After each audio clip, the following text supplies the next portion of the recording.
In this lesson, we're going to look at objective 5.4, elementary reactions. So the learning objective is to represent an elementary reaction as a rate law expression using stoichiometry. So the rate law of an elementary reaction can be inferred for the stoichiometry of the molecules participating in a collision. So this is going from reactants to products. So there are times that we can determine a rate law just by looking at the reaction. But here's the issue. A lot of reactions don't occur singularly. There's generally multiple steps in a reaction. We just don't see it happening when the actual reaction occurs. We call these single reactions elementary reactions, just meaning one elementary reaction total. So there are generally three types of reactions, and we use molecularity is used to describe the number of species that must collide to produce the reaction. So an elementary step is a reaction whose rate is determined by its overall molecularity. Okay, so there are three types. We have unimolecular, biomolecular, and termolecular. Uni means one, bio means two, ter means three. So here are just some overall examples represented by different types.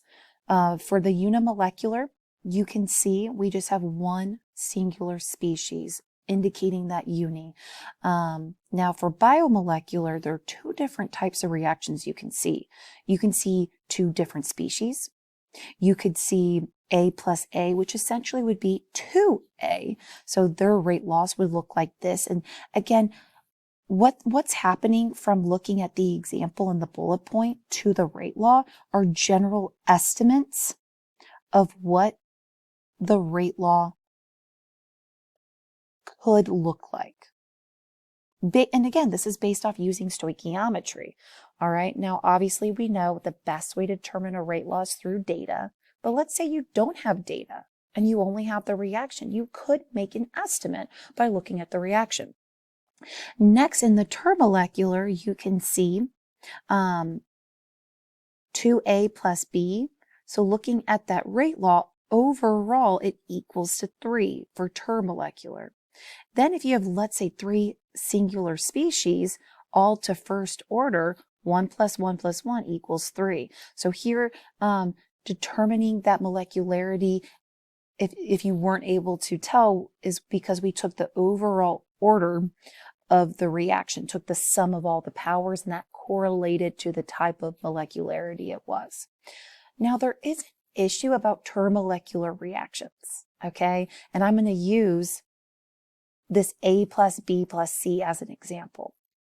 It's going to require the collision of 3 particles at the same time to make this reaction happen, which actually makes these reactions very uncommon because you would need A, B, and C to all collide at the same place, same orientation, and that ends up being very uncommon. So generally with those reactions, you would have to have enough energy, correct orientation to produce one of these reactions. And these tend to actually be very slow reactions because of that. So termolecular reactions are not very common, and you would need to be given something to help increase that rate of the reaction.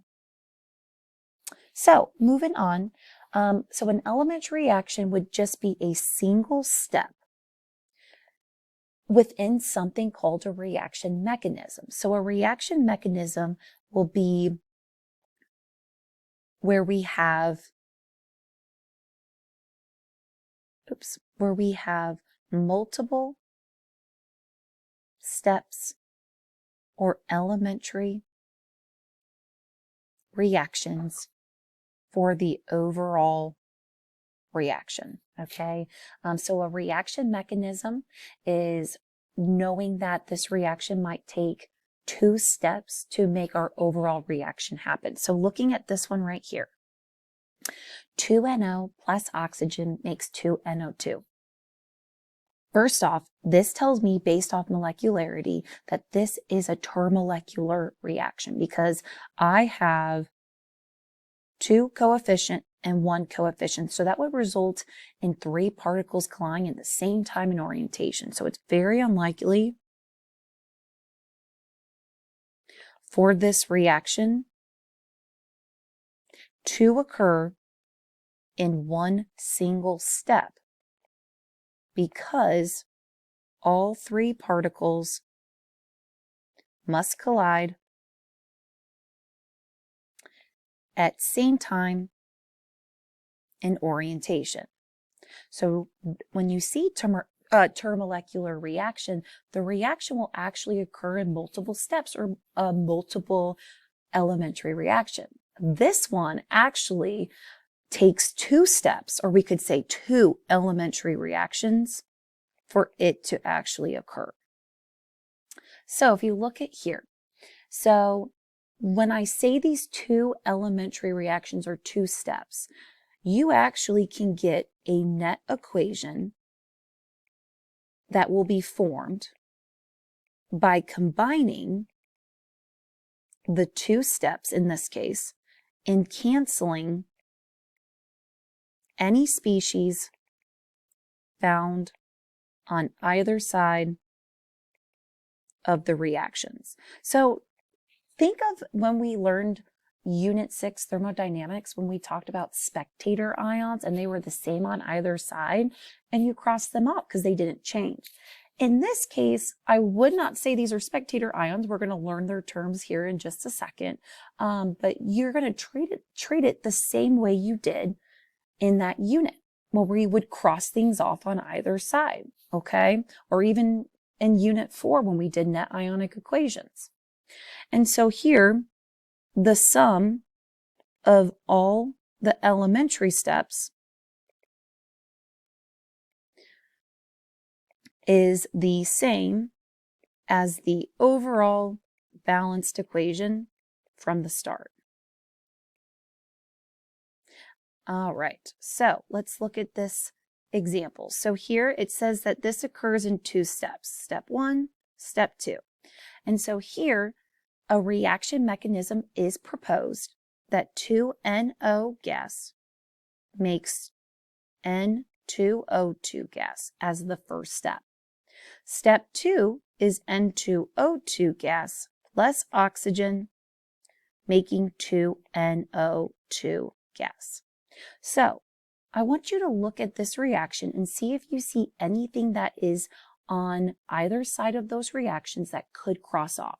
So essentially, you would be looking, is there something that's a reactant and something that's a product that can be crossed off? Or vice versa, if something's a product but also a reactant that can cross off. You will notice that N2O2 is the only thing that's the same on either side, which can be crossed off. So here, the sum of those 2 steps gets us the overall. So 2NO, the oxygen, and the 2NO ends up giving our overall from the beginning of this problem. So here, this would be the correct mechanism, is what you would say, correct mechanism for this overall balanced equation. There's going to be examples where they're like, hey, a student proposed this mechanism. Does it correlate with the overall balance? And you would just literally say, do you think, does the sum of those 2 elementary steps give me the overall balance? Yes or no? And then that would help us figure it out. So a little bit of an overview before we do some other examples. So chemical reactions generally happen in multiple steps. Now, based off this previous one, you would never see N2O2 occurring in the reaction. It would just happen at some point during the reaction. So that's why it ends up being crossed off, because it was consumed in the reaction. So that's why our overall is just this right here. Actually, let me shade it in a different color. Here is what we see, what we started with and what we produced. So we never saw the, in this sense, the middleman when this reaction occurred. So generally, chemical reactions happen in multiple steps. We call those steps elementary reactions, and it's the simplest reaction step. So it shows how the reaction takes place by this mechanism. Now, they're based off things that can be crossed off. The first one, an intermediate, because we can't call them spectator ions because they're not spectator ions. So an intermediate is a species made in one reaction, so it was produced, but then used in another reaction step, which was a reactant. So first was made, then it was used in a reactant. So we call this one consumed. Intermediate would be based off this previous example. The N2O2 was produced, then it was used as a reactant in the next step or later on. So here an intermediate would be that example. So from the previous example. The other type of species you might see is a catalyst. So a catalyst is a little bit different than the intermediate. It helps reactions move quicker, move at a quicker rate, but they are not considered used. So what you're going to see, it's going to be first used as a reactant, and then it's going to be as a final product, okay? So here, like the intermediate was produced from some random reaction and then used again, made it an intermediate. A catalyst would be will show up as a reactant and then still be at the very end of the reaction when it's done, okay? So, and then overall, like I said, add up all those elementary steps to get the overall. So let's look at this first example. Example 1, the decomposition of ozone. So here we have our 2 different steps. Let's see if we can find a catalyst or an intermediate. You will notice the only one I see is the O singularly. So here we'll cross those off, and then let's bring everything down. I get 2O3, making 3O3. Oh, sorry, 3O2. Got ahead of myself. So here, that's our overall reaction.